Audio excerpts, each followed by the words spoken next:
คัน80,000แล้วได้ครบหมดทุกอย่างตอนนั้นมาคือโบฮอด50โอ้ย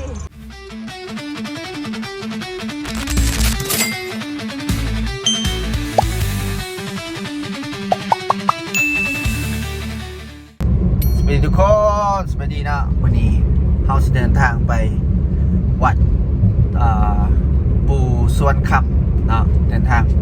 ไปเฮ็ดบุญไปกราบขอพรเนาะวันนี้ไปกับไอ้ทูนวิไลเนาะหรือว่า AKA ไอ้มี มันโคย ไอ้มีบอยแบนด์นางขวายเนาะนางงัวนางงัวเนาะจะตายมีสายหยาบป่ะ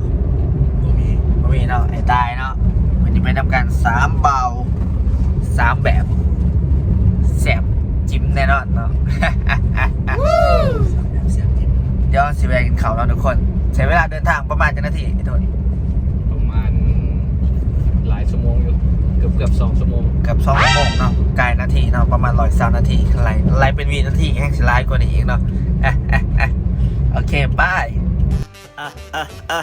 สุขสบายดีทุกคนกันแล้วกันเด้อหายหน้าหายตาไปโดนน้องโคซุกเขากระไดมื้อนี้ก็เป็นเลิกงามย่ำดีทางโคซุกเขากะพร้อมด้วยหัวหน้าทีมแก๊งอิติปิโสเนาะไอ้ทูนวิไลกับไอ้กระต่ายก็ได้พากันไปวัดไปว่าเด้เพราะว่าพ่อพี่น้องเอ้ยไปขอพรแต่ว่าเฮ็ดเพลงก็ขอให้เพลงให้มันโด่งมันดังให้มันดังก้องกังวานพุ่นแล้วเฮ็ดให้คนได้ฮู้ได้เห็นเนาะว่าเฮานี่เฮ็ดเพลงไหนเนาะก็คิดฮอดพ่อพี่น้องเด้อหลังจากที่บ่ได้เฮ็ดคลิปดนก็หวังว่าคลิปนี้ก็สิพอให้เซาคิดฮอดได้เนาะระหว่างทางขี่ไปขี่มาเฮาก็ได้โอ้ลมกันแล้วว่าเป็นจะได้ไปจักเทื่อแหละอ้ายไปนี่2 เทื่อแล้วเทื่อนี้เป็นเทื่อที่2อยากให้ไอ้น้องนี่ลองไป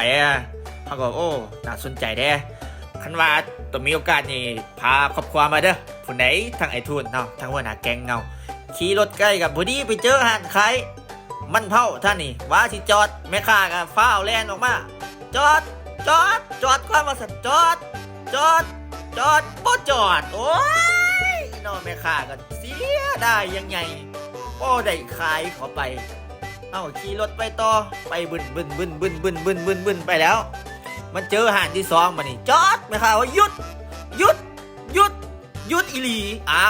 บ้านนี้รถจอดเนาะได้ลงไปซื้ออุดซอยเพิ่นเนาะซอยแม่ค้าเพิ่นว่าซั่นซามาเด้อหมักใหม่สดๆเด้อหมักใหม่สดๆเด้อหมักโม่หมักเกี้ยงหมักแอปเปิ้ลมันแก้วมันเผามันบ่หักเจ้าดอกบักหลาว้ายพุ่นใดเพิ่นว่าเนาะเอาโล10 ขีดโล10 ขีด2 โลก็20 ขีดแม่ค้าว่าโอ้เนาะท่านี่ก็จับเอาไอ้สิเลือกไอ้หมักมังกรเนี่ยมังกรคือสิแซ่บเนี่ยหมักเกี้ยงก็มีหมักขามนำอีกหมักขามหวานเอามาจะไทยตัวนี้ว้ายแซ่บขนาดนี่ก็หมักอีหยังจักอย่างเนี่ยเนาะเบิ่งหมักเกี้ยงหมักม่วงโอ้ยเนาะเป็นตาแซ่บขนาดมีสีขาวสีเขียวสีเหลืองมีเบิดพ่อแม่พี่น้องมักตัวใดเลือกเอาเด้อทางเพิ่นนี่ก็บริการเต็มอกเต็มใจเนาะเฮาก็เลือกหมักมังกรทั้งไอ้ใหญ่เฮา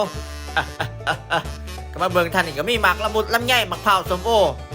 เต็มโอ้โหหมักม่วงหมักเผาเนาะมีหยังอีกบัดนี้ทั้งแม่ค้าก็ได้โอ้ยมีหอมหมักแตงจริงบัดนี้หมักแตงของแท้หมักแตงลายว่าเนาะเมืองทางนี่ก็มีมันเผา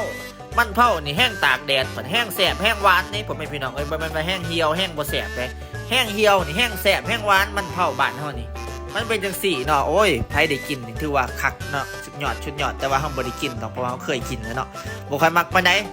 มักในอื่นเนาะทางนี่ว่าโลเท่าใดโล10 ขีดคือเก่าแม่ค้าว่า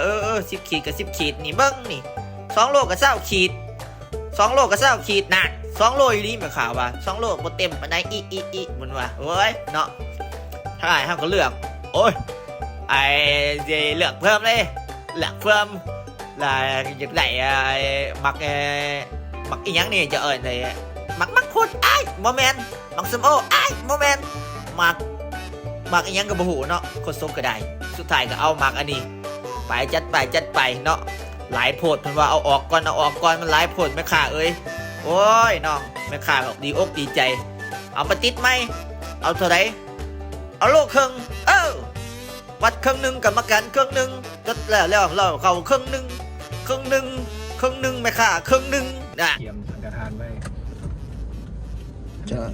เอาบางใหม่นี่ซื้อไปแบบว่าถวายเนาะ แม่น อ๋อ เขาสิไปไว้พระพิฆเนศ อืม อยู่วัดภูผาขาว อืม สังฆทานหนึ่งเสียไปถวายภูสวรรณค โอ้บ่ค่อยหูปานใดเนาะเรื่องการเฮ็ดบุญนี่แหละสิได้เขียนหูนำเพิ่นนี่แหละอิติปิโสก็เรียบร้อยแล้วจื้อเบิดแล้วตอนนี้ ำเขาเป็นวัยรุ่นอิติปิโสละ อิติปิโสเก่าหอบแล้ว สนใจเข้าแก๊งสวดมนต์ผมไหม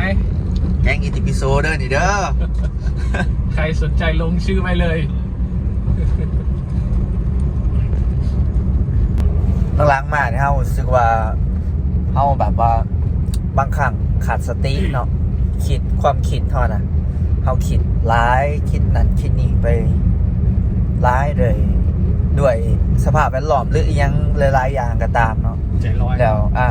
เห็นให้เฮาใจลอยว่าง่ายๆใจลอยบ่ค่อยมีสติอยู่กับปัจจุบันเนาะเฮาก็เลยได้เริ่มมาศึกษาทางธรรมะแน่ศึกษาทางวิทยาศาสตร์ควบคู่กันไปนำเนาะการฟังพอดแคสต์เนาะการลดโซเชียลลงนั่นนี่ก็ร้ายกว่าเก่าเนาะจากที่เคยเล่นโซเชียลร้ายก็ลดลงแน่อิหยังที่มันบ่ค่อยเป็นประโยชน์ต่อสมองเนาะเฮาสิลดลงแน่เนาะแล้วก็สิอย่างทุกมื้อนี้มีแต่ปัญหาเดียวคือนอนบ่ค่อยจะหลับปานใดเนาะความคิดวกวนเวลาสินอนก็หาวิธีอหย่างต่างๆแต่ว่าเดี๋ยวนี้ก็ดีขึ้นค่อยๆดีขึ้นเนาะทุกคนมันเป็นส่วงเนาะเป็นส่วงของชีวิตบางครั้งก็มีแนวให้คิดแล้วก็เบิดไปแล้วก็คิดใหม่เนาะเบิดเรื่องเก่าคิดเรื่องใหม่แต่ว่าคือมื้อนั้นฝันว่าแต่งเพลงคือสิคักขนาดเพลงม่วนแบบคือมันสิดังนะในฝันนะมันเป็นเพลงดังเลยแล้วก็ตื่นมาบ่จือยังเบิดเนาะ เป็นเพลงว่าเกี่ยวกับอวัยวะ แบบว่า เพศว่ะ บ่จือยังเลยบ่จือแต่ว่า ความฝันนั่นย่างกายวัดเป็นบุญบ้านก็สิมีคนมาขายเครื่องเนาะมีแม่ค้าบัดแม่ค้าอันนั้นบัดเล่นกีตาร์ห้องเพลงที่ข่อยแต่ง ว่ายางกายกับเพลงกูตัวนี่เพราะท่านนี่ปล่อยเอาจะได้จำห้องได้เอ้าผู้หญิงคนนี้เราคือหูวะคือได้ในฝันแล้วคือหูวะหรือว่าบ้าแค่ว่าแต่งบังเอิญมันก็สิบังเอิญทุกค่ำไปในพี่ว่าแต่งเพลงไปยางไปเอาเถื่อนล่มก็บ่ายโอ้อายเอ้ยเพลงข่อยนะข่อยพระท่านนี่ปล่อยสัมคือว่ามีคนสิแต่งข่อยสิฝ่าวเฮ็ดฝ่าวปล่อยแล้วไปเรียนบุญบาทงานเพื่อนโมต่อไปกินกับปุ่นจมกับโมยโอ้เพลงอันนั้นมีคนห้องคือกูเซยผู้นี้กำลังตอนกินกับปุ่นปล่อยใน YouTube แล้วเอาลงแล้วห้องกับกล่องไว้ไล่มาสั่น ผู้หญิงคนห้องกับกล่องไว้ไล่วิวขึ้นกระสูดกระสาดเลยไปดิโอ้ยเพลงมันดังอีหลีตัวดิก็ฟันไปทางอื่นเลยแล้วก็ตื่นมาถ้าตื่นมาแล้วก็ขึ้นโฟกัสกับเพลงน่าจะจืดแต่มาตื่นมาแล้วก็เบื่อกับสิ่งอื่นอยู่แล้วข้อหนึ่งขึ้นไปขึ้นมาเขาฟันเห็นเพลงต้องกี่นี่พอจะได้ว่าแล้วขึ้นบอกเลยเนาะอันนี้ก็เป็นสิ่งหนึ่งที่น่าเสียดายความฝันเขาให้นิยามความนี้ว่าเพลงพี่บอก เพลงแบบฟันนะเนาะบ่ต้องเห็นต้องหายเราฟันเนาะแต่งเพลงบ่ต้องเมื่อยโอ้ยเนาะกระสั่งกระเดฟหลานจะได้ฟังเพลงกระคักจะเพลงน่ะดิ ชิง่ายเนาะพี่ได้ฝันเอา ฟันเอาแล้วก็ไหลเพลง นอนได้เพลงรถ แหละจะว่าเนาะเสียดายเนาะทุกคนไปเคยฟันแบบว่าบางอันนั่นฟันเห็นเหล็กแค่ยังมันก็ยังคักได้ฟันเห็นเหล็ก4-5 โตจือแน่บ่จือแน่จือพังๆนั่นก็ซื้อมั่วไปเนาะบางทีถือก็มีโอเคทุกคนน่าจะเดินทางต่อนะอย่าไปเจอกันวันใดวันหนึ่งเอามาบัดนี้ก็หอนเวลาเดินทางต่อเด้อพ่อแม่พี่น้องเอ้ยเดินทางต่อแล้วทางไปกับขุมแน่บ่ขุมแน่โอ้ยเนาะแต่ก็สร้างเถาะเพราะว่าเขาตั้งใจไปทางไปนี่ก็เริ่มดีแน่แล้วพ่อแม่พี่น้องเอ้ยหนทางนี้ก็ได้ รถเที่ยวกับบอลไลกับซ้ำสิเล็งเลยเนาะเล็งไปเล็งไปเล็งไปแป๊บเดียวก็ฮอดแล้วเนี่ยมีเฮือนมีธงไฮธงหน้าแล้วแคมทางบรรยากาศโอ้ยถึงใจคนสกหลายเนาะอยู่ในแต่ในหมอกในเมืองนี่โอ้ยวุ่นวายมีแต่รถสวนกันวุ่นวันแต่ละมือแต่ละเว้นนี่โอ้ยเนาะเอ้าบัดนี้ก็มาฮอดทางเขาวัดแล้วนี่ได้ประตูเขาวัดได้นี่ประตูนี่เนาะเข้าไปเป็นทางคอนกรีตโอ้ยดีกว่าทางเมื่อบ้านข้าพเจ้าอีกเนาะบ้านโคซกเนี่ยโอ้ยขี้ฝุ่นขี้ไงบ่ให้เว้าเนาะเข้ามานี่เนี่ยโอ้คักเป็นทางคอนกรีตเข้ามาเลยขี่เข้ามาลึกๆพี่ได้เนาะเพราะว่าวัดบอนกุฏิเพิ่นแท้ๆหั่นอยู่ในพุ่นบ่ได้อยู่แบบนอกๆแนมเห็นในบ่ได้มีแต่เป็นป่าเนาะแต่ว่าเนื้อที่ของเพิ่นนี่ใหญ่แห้งนอกวัดนี่บ่ธรรมดาขี่เข้ามาบ่ทันฮอดอยู่ปั่นนี่ยังบ่ทันฮอดต้องขี่เข้ามาเรื่อยๆเนาะขึ้นค่อยสั้นลงเฮวโอ้ยเนาะหลังจากนั้นฮอดแล้วก็ว้ายปวดเงี้ยวว่าซั่นทางหมู่ไอ้คนสุกก็ปวดเงี้ยวย่างไปเข้าห้องน้ำเพิ่นนี่ก็โอ้ยจะเป็นหลายของพี่น้องเอ้ยเลี้ยวเข้าไปหั่นสีเหลืองสีเขียวหั่นห้องน้ำเบิดทุกของเนาะนี่อันนั้นหั่นแม่นอันขั้นเอิ้นบ่ผิดคือสิเอิ้นกุฏิเนาะบ่อนให้พระสงฆ์เพิ่นนอนหั่นนะเนาะ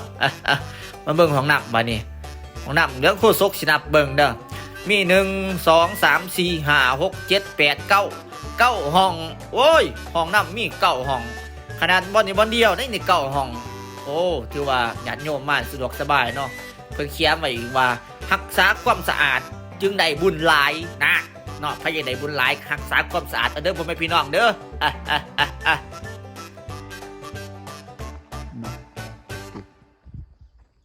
ตัวขึ้นไปเถิงทายบ่ได้ มีแต่เขาไปหา เขาห้องเขายังบ่ได้เนาะโอ้เนาะวัดเงียบเนาะเงียบเนาะอย่างนี้หรือว่าแบบบอลเขาจะมาแบบมาปฏิบัติธรรมอยังบอกหรือว่ามันยางมา สุดท้ายเขามาเห็นแต่มีครูบาอยู่ในคนบ่ใช้โทรศัพท์ครูบาพระอยู่นี่นะเพิ่นอยู่แบบเงียบสงบแบบว่าปราศจากการอิหยังทางนอกนะโลกภายนอกมารบกวน แต่มักความสงบละมานี่ ก็ดีเลยมีบอลนะสิก็ว่ากับบเฉพาะแต่มาเฮ็ดบุญเนาะเขามาแบบผักหูผักใส่ทูใส่ตาเขาเนาะจากในเมืองมาเข้ามานั่งมายางเงียบดูเงียบดีอีดีหรอฟังเสียงบ่ได้ยินเสียงเลยแล้วเขามาในป่าเลือกแห้งทุกคน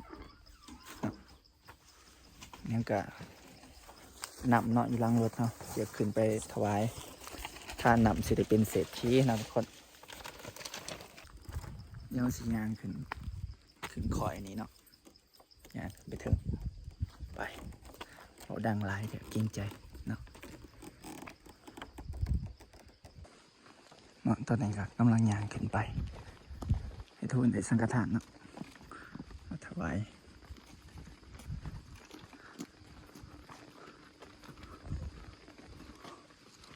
โอ้คะแนนตัว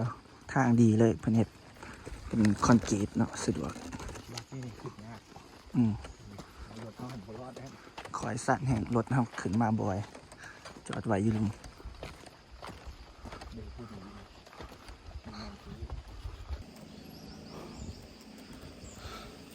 เมื่อยหอบเนาะยางขึ้นผู้หอบเลยมันอย่างได้ไม่ดีเลยยืนพักมันมาเก๊กทาเซาเมื่อยอยู่ตอนนี้บัวได้เก๊กทาแล้วเซาเมื่อยอยู่ตอนนี้ทางขึ้นสันไหลจะหน่อยเขาจะสิเขาไปถวายเนาะน้องเขาไปถวายสังฆทานอยู่ในกุฏิเมื่อกี้เนาะแต่ว่าปู่สวนค่ำเนาะที่เป็นพระอาจารย์ใหญ่อยู่นี่เป็นไหวลงมาเนาะแต่ว่าแต่ถวายสังฆทานนำพระสงฆ์อยู่นี่แล้วแต่แล้วก็สิยาง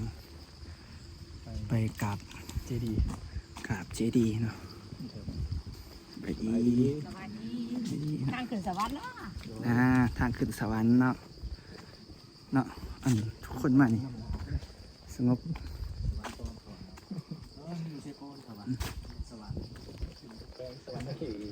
สงบงานทางไปสวรรค์เดี๋ยวเขาถ่ายให้เบิ่ง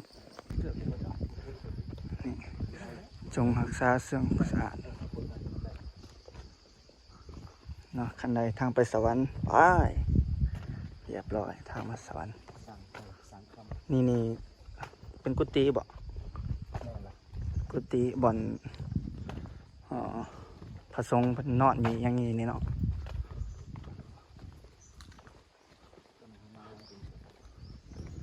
เป็นตึก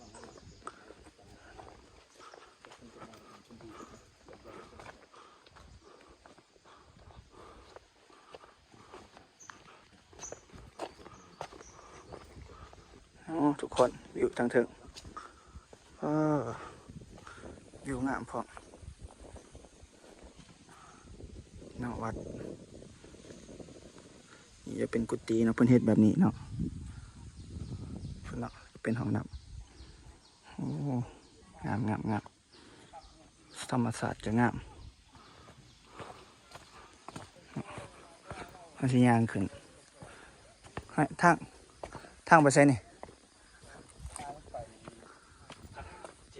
โอ้แต่ว่าปดเกิบเนาะเพิ่นหามถ่ายวิดีโอเนาะอีนี่แต่เขาถ่ายละว่าเป็นอย่างปดเกิบอีนี้เนาะเขาขึ้นไปบ่ได้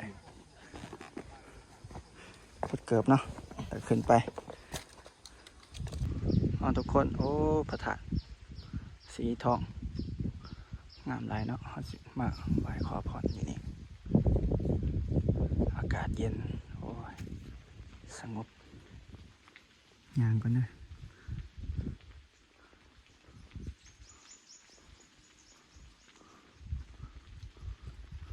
อากาศดีอากาศเย็นคนมาเฮ็ดบุญอย่างนี้เขาเจ้าก็เงียบๆเนาะ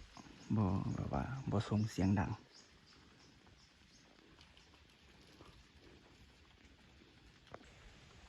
นี่เนาะเวลาขอพรแล้วก็จะกระสิย่างออมหอบเจดีย์ประมาณ3 หอบเนาะย่างไปนำขอพรไปนำบ่ขอไปทูบไว้พระธาตุขอพรแล้วก็ย่างเนาะสมาธิแล้วก็ย่างเนาะเดินจงกรมประมาณนี้จะต้องก็สิเข้าไปขอพรให้ด้วยกันแล้วแต่ว่าเขาสิบ่ได้ถ่ายเนาะเพราะว่าเขาสิได้ใส่สมาธิมีสติมักหลายมาสถานที่นี้เงียบแบบบ่ได้เงียบแบบนี้มาโดนแล้วนะเงียบมีแต่เสียงลมเสียงสัตว์เหมาะสำหรับใครที่อยากมาเฮ็ดบุญแท้ๆเนาะตั้งใจมาก็อยากมาขอพรอยากสงบจิตใจสงบเนาะโอ้แนะนำเลยมานี่ศาลานาลันทาเนาะปันปูสวนครับนี่เนาะหุบปันเพิ่น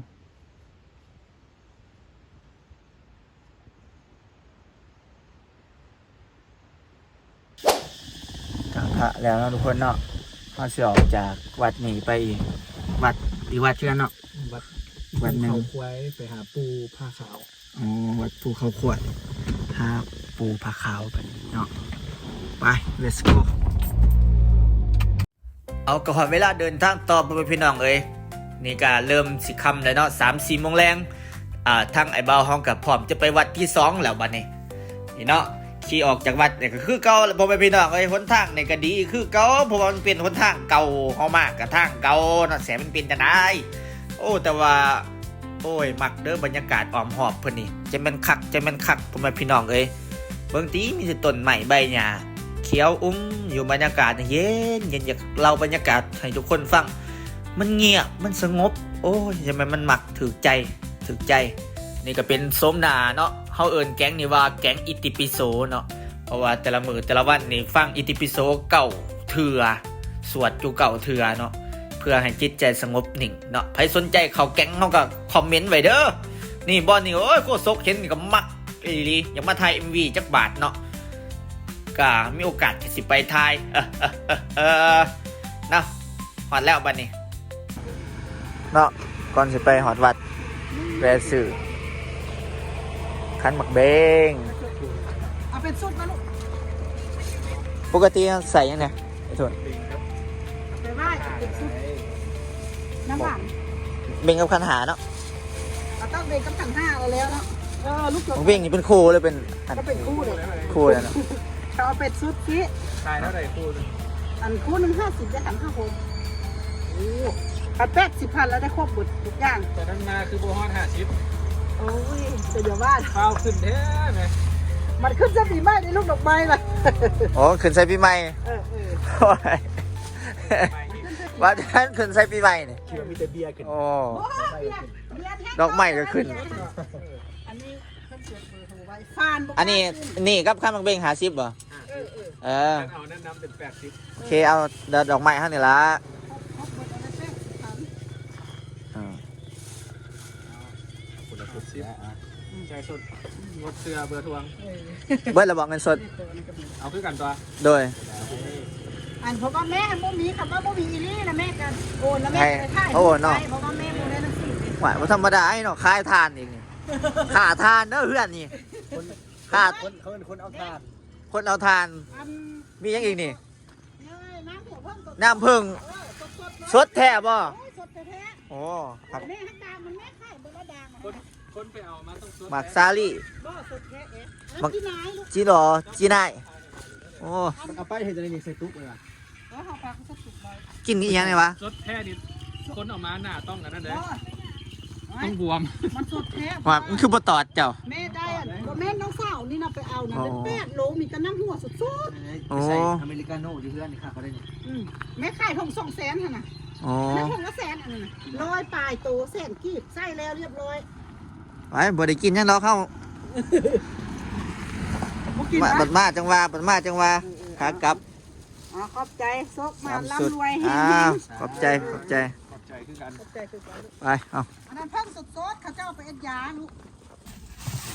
เดี๋ยวมาแล้วเนาะเดี๋ยวมาแล้วสำหรับคั้นหมักเบง เป็นบ่ อันหมักเบงแล้วก็มีคันหาเนาะเคียงคันหาไปบูชานะเป็นวัดสุดท้ายตอนนี้ก็4:30เนี่ยได้คำแน่เนาะไปแล้วก็แวะจะน้อยแล้วก็กลับบอกว่าเขาตั้งใจมากแต่ทำอิฐเดี๋ยวสิมา2 วัดเนาะก็บ่ให้เสียความตั้งใจว่านั่นซะปฏิบัติธรรมเบิ่งเดินสุดนี่ก็โอ้เริ่มข้าวขึ้นนะผู้ใด ยังแต่ทางหลังเด้อเปลี่ยนเด้อ ข้างหลัง เขาโบเด้อ นัดก็ได้วันนี้ก็สิไปบ้านสีขาวโหลด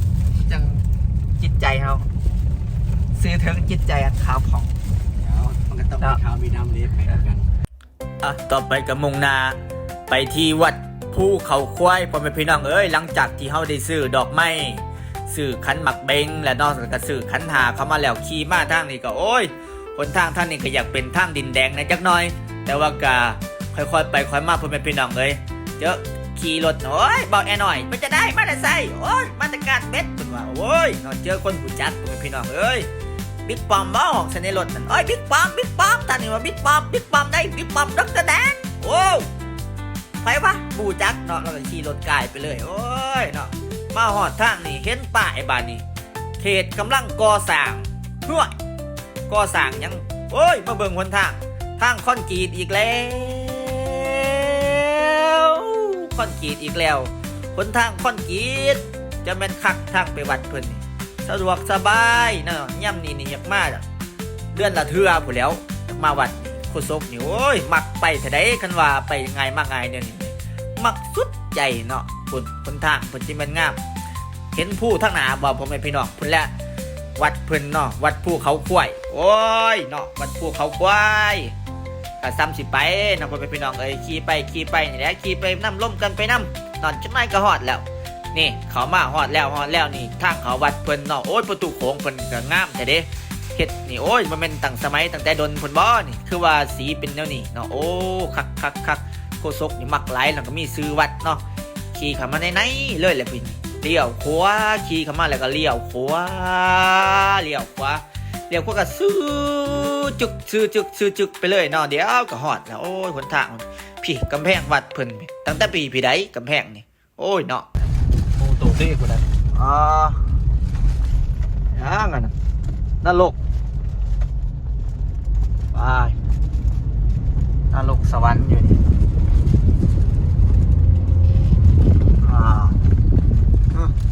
พระนารายณ์บอกเคยเนี่ย คุณพาราไลน์แต่เราโห เราโอ้ ปิดคะแนน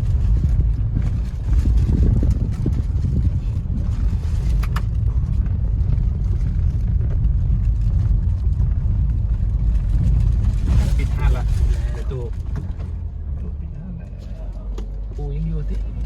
ขี่เขาได้เลยบอก ปูครับแคบวะจอดเลยครับเขามันแคบไปยาก อันนี้ยังก็พระนารายณ์ มาลาย นารายณ์ปันใหญ่เนาะจะเอาสิพาทุกคนไปเบิงก่อนกลับ ว่าอันสิถวายก่อนเพราะว่าคำละโอ้เห็นหูปั่นหมากไม้เนาะแต่ว่าความหมายเขายังไม่ทันหูต้องให้ผู้เพ้นหูอธิบายก่อนเบิ่งเขียวๆนี่มันยังเกาะเสายังนี่สวรรค์เบอร์นี้จะเป็นสวรรค์เนาะนี่หูปั่นของ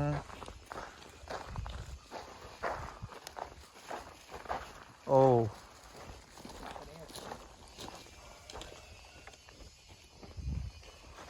พระพิฆเนศตอนนี้โอ้วัดนี่เป็นอยู่ในป่าเลยทุกคน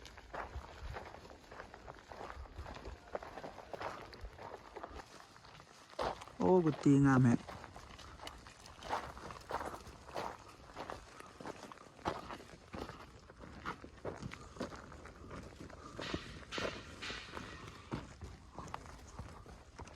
เขาไปไหนบ่ได้ทายเนาะทายได้บ่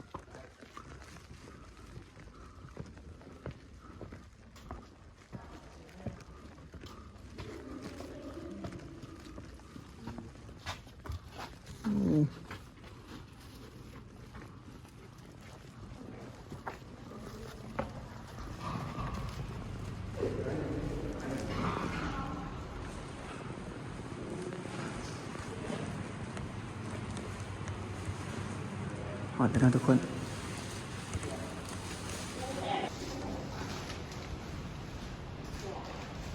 เขาจะใส่ทูบแล้วก็ไหวเนาะอันนี้เขาเรียกสัญลักษณ์เนี่ย สีกระลึง สีวลึกสีวลึกไหวสี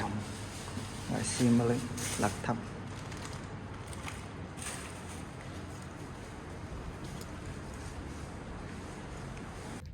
เนาะเขาไป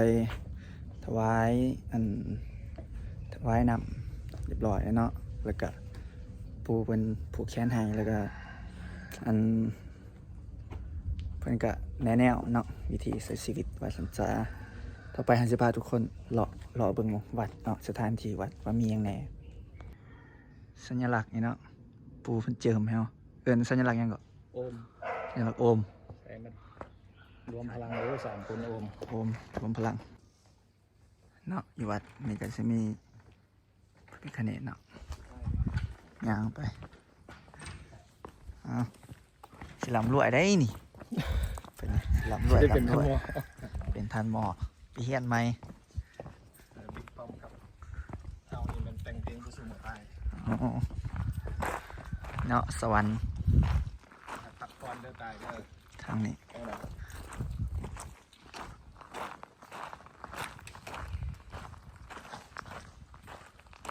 วัดภูเขาขวายเนาะแม่นแต่ปะ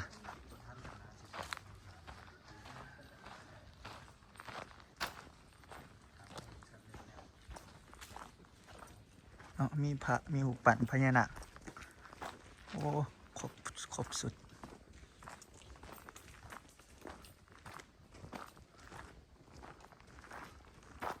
หลายเนาะฝนก็สิตกอีกนี่อียังถือดาบมากบขี่สางก็มีเอาย่างไปเบื้องนี้เนาะยินว่ามีนรกไปเบิ่งเห็นบ่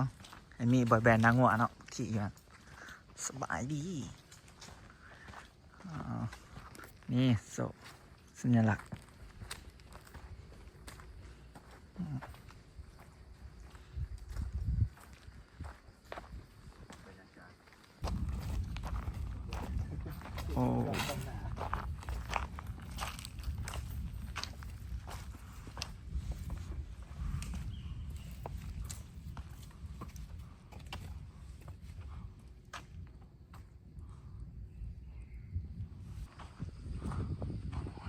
ก่อนปั่น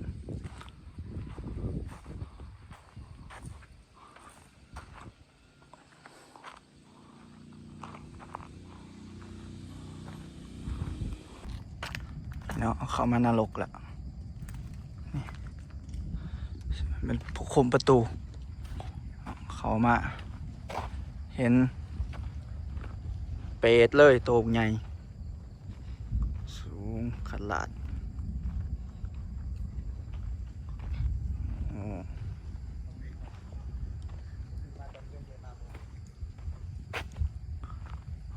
หมอกระทะทองแดงตัวนี้สี่เนาะอันนี้ก็สีโดดออกโอ้น่าลกอันนี้ก็เอาเล็กแดงดาด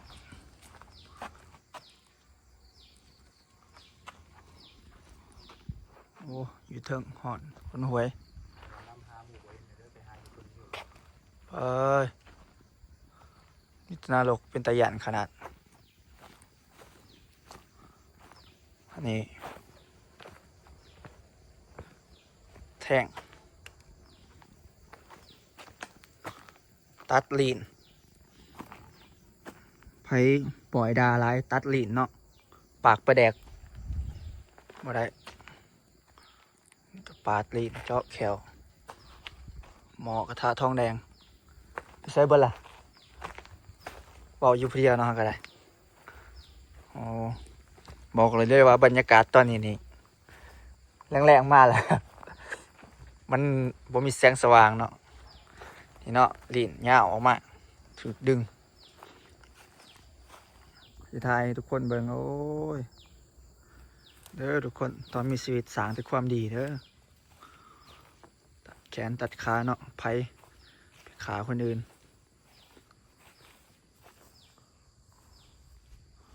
เนาะนี่ต้นงิ้วปล่อยโถต้นงิ้วเนาะ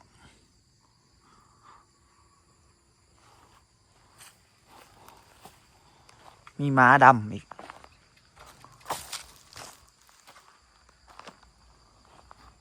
ม้าดำ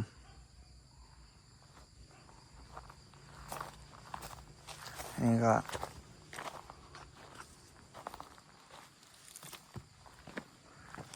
เสือกดึงคอมาเนาะดึงมาเพื่อสิเอามาขึ้นต้นงิ้วอันนั้นแม่นบ่โอ้ยตัวดำแมนเนาะไปโอเคแล้วแห้งเบิ่งแห้งร้อน เอาบัดนี้คลิปเฮาก็จะจบสำนี้เด้อพ่อแม่พี่น้องได้ขอบใจเด้อทุกคนที่เข้ามาเบิ่งที่เข้ามาติดตามเนาะขอบใจหลายๆเด้อขอให้ความเจ็บจะได้ความขยันมีปรารถนาสิ่งใดขอให้ได้สิ่งนั้นเด้อพ่อแม่พี่น้องเด้อฮักทุกคนเด้อ thank you for your guys support thank you so much thank you bye bye